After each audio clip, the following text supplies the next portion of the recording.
Fala pessoal, tudo bem? Bom dia. E hoje, de novo, eu vou provar para vocês com a seguinte pergunta: será que o Morning Call funciona mesmo? Então vamos comigo aqui hoje para a gente poder entender o nosso Morning Call. Ó, pessoal, Morning Call hoje, a gente vai falar já do tom do dia, que seria neutro comprador. Como assim? A gente está dentro de uma faixa, de um range, que a gente negocia esse range. E a segunda alta consecutiva, tá? Ele consolida ali nos 170 mil e a agenda cheia, talvez ela defina o nosso rumo, tá? Depois de 11 quedas, a gente teve aí um respiro de duas altas, tá? E agora sim, vem a seguinte pergunta: aonde comprar ou aonde vender, tá? Vem a grande pergunta de milhões que a gente sempre se faz. E é o que eu sempre explico aos alunos lá do Descomplicando a B3. Cara, o índice ele consolidando em 170 mil, tá? Ele vive também entre o chão e o suporte, ou seja, a gente tem ali os 169 mil e os 170 mil, que seria o teto das calls ali em camadas, né? Então a gente tem 170 mil, 172 mil, 175 mil e 185 mil, tá? As zonas de compra, elas ficam exatamente no pullback entre 169 mil a 170 mil. Então ali, e já os muros de puts, né, do índice brasileiro, a gente tem ali na faixa dos 165 mil com stop abaixo de 168. O primeiro suporte seria 168,633, tá? E zona de venda, ela fica ali no touch, ou seja, no nosso visual, no nosso toque, de 172 mil a 175 mil. Cara, e vocês precisam entender uma coisa.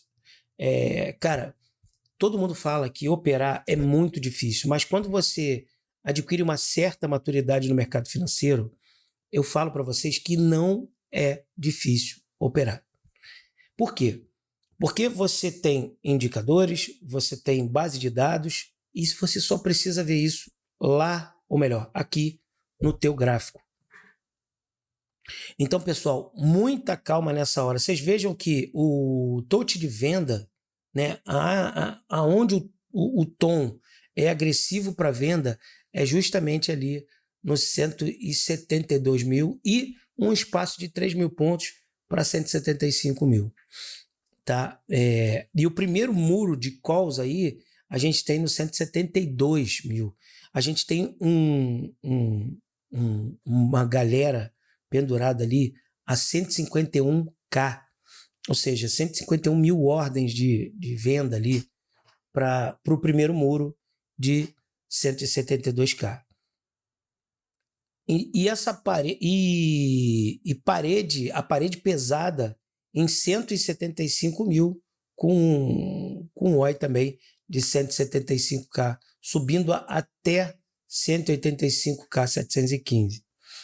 Tá? Então a gente não persegue acima de 175 mil sem gatilho de fluxo. Tá?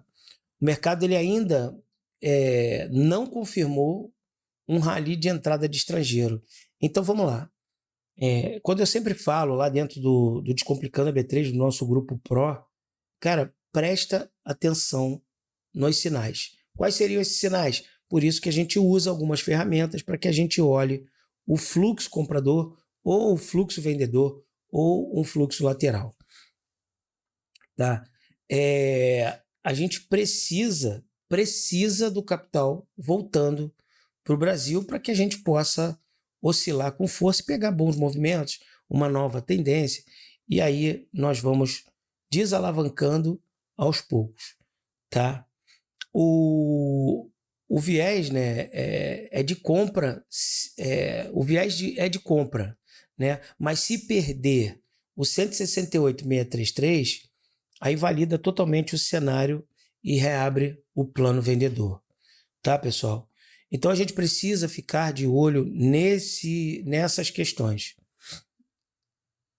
Tá? Agora a gente vai passar aqui para nossa agenda do dia. Tá? A gente tem a ata do BCE, né, a última reunião, que é de médio aí entre o euro e o dólar. A gente tem a reunião da CMN, né, as regras do sistema financeiro, crédito, meta de inflação no radar, às 9 horas.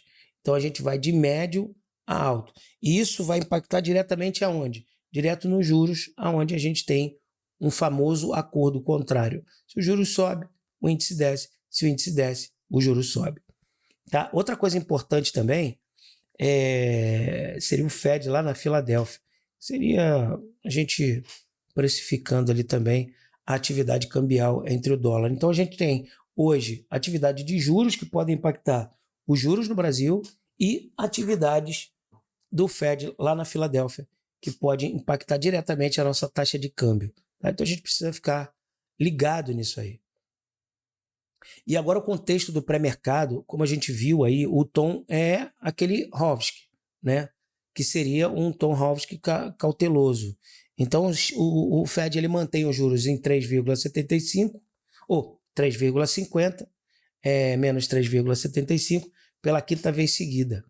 E a maioria quer esperar dados, mas vários dirigentes já sinalizaram uma alta de juros possível se a inflação não recuar.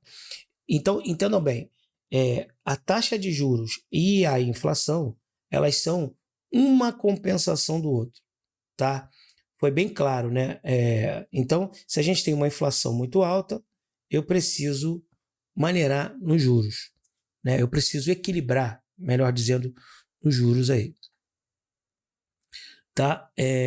O Tesouro dos Estados Unidos dobra as compras de títulos, né, de 10 e 30 anos, ou seja, se o Tesouro nos Estados Unidos eles têm uma recompra de 10 e 30 anos, então a gente entende que a economia está começando a se defender, a olhar para uma coisa mais conservadora. O petróleo caro no mundo, o dólar automaticamente enfraquece, tá, devido à guerra.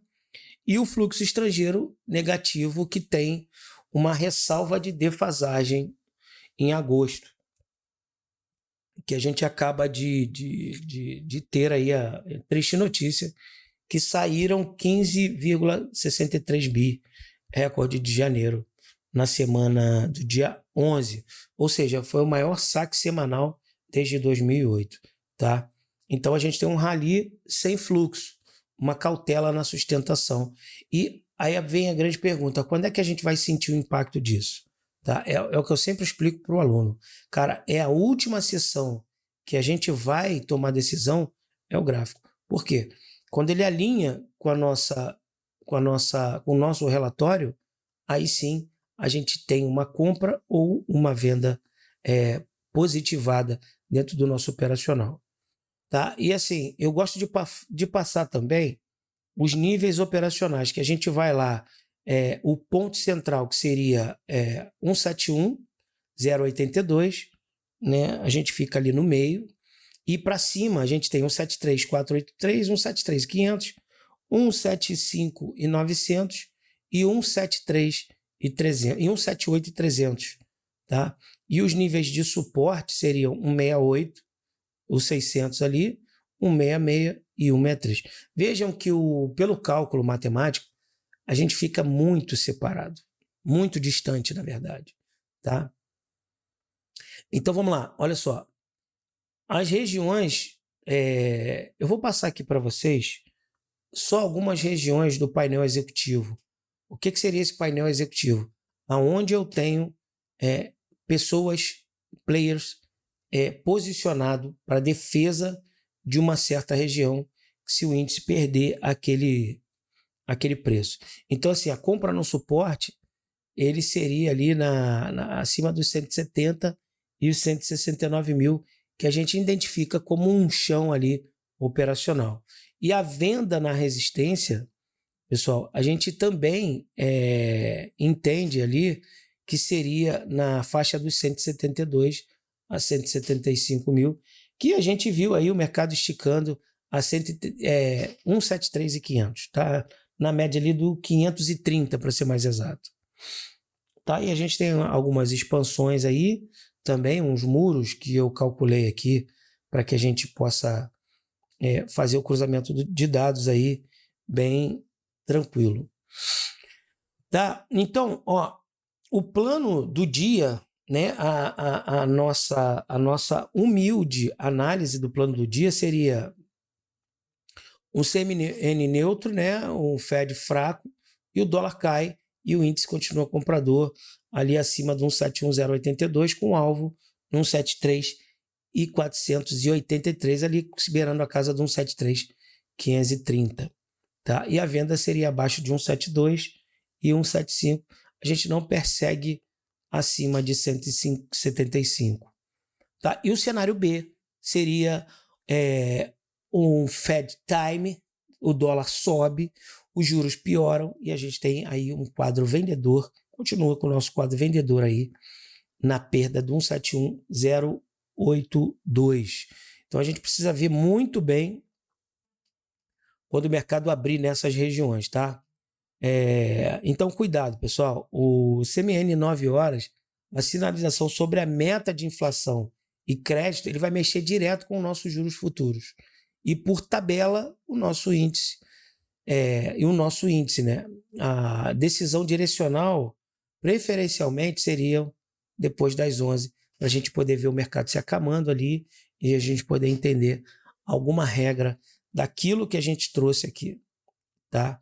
E falando de cenário aqui, pessoal, o nosso cenário conclusivo, né?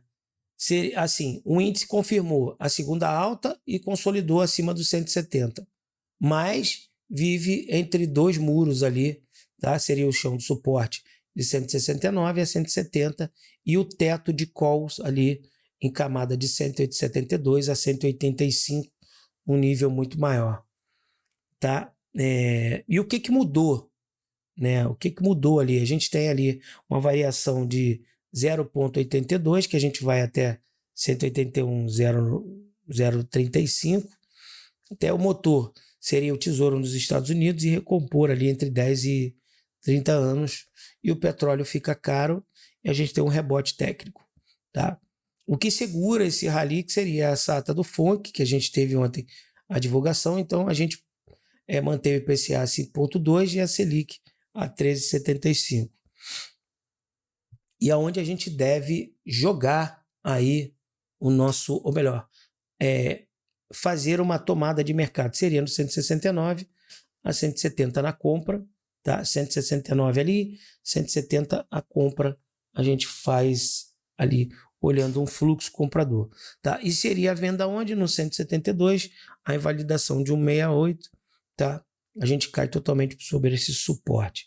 Então a probabilidade do dia seria uma alta de 40%, lateral de 40% também e uma baixa de 20%. Estimativa nossa aqui, não é viés de operação, então é uma análise, tá, pessoal? Então são essas ressalvas que a gente precisa se concentrar dentro do mercado financeiro, tá bom? Então amanhã a gente volta fazendo o fechamento do mercado da sexta-feira da semana, para que a gente possa reposicionar as nossas operações e se recolocar na segunda-feira no mercado, se possível. Tá, pessoal? Então não esquece, segue, comenta e compartilha para eu continuar produzindo conteúdo para vocês.